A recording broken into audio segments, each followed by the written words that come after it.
A British nurse in northwest England was found guilty of murdering 7 newborn babies and trying to kill another 6 on Friday. Lucy Letby, 33, was convicted of killing 5 baby boys and 2 baby girls and attacking other newborns, often while working night shifts, in 2015 and 2016. The verdict reportedly makes her Britain's most prolific serial child killer in modern history. She will be sentenced on Monday and possibly faces a rare full-life sentence. Move that seat forward a bit. Sure. Yeah, I've just had knee surgery. Oh, right, okay. Pascal Jones is the senior Crown prosecutor. Lucy Letby was entrusted to protect some of the most vulnerable babies. Little did those working alongside her know that there was a murderer in their midst. She did her utmost to conceal her crimes by varying the ways in which she repeatedly harmed babies in her care. Prosecutors told the jury Letby poisoned some of her infant victims by injecting them with insulin, while others were injected with air or force-fed milk, sometimes involving multiple attacks before they died. The youngest victim was just 1 day old. Nigel Scown is a medical doctor at the Countess of Chester Hospital. I speak for the whole trust when I say how deeply saddened and appalled we are at Lucy Letby's crimes. We are extremely sorry that these crimes were committed at our hospital, and our thoughts continue to be with all the families and loved ones of the babies who came to harm or who died. We cannot begin to understand what they have been through.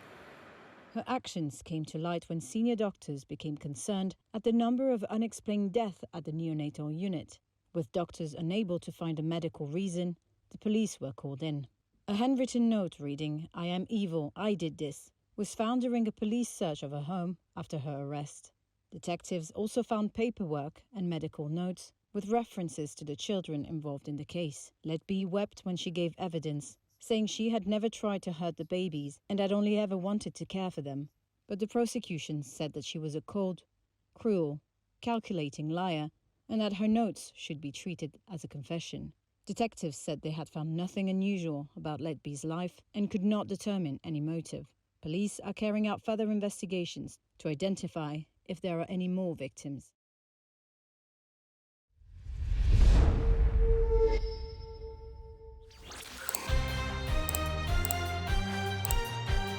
I think we can all agree that freedom of expression is not limitless.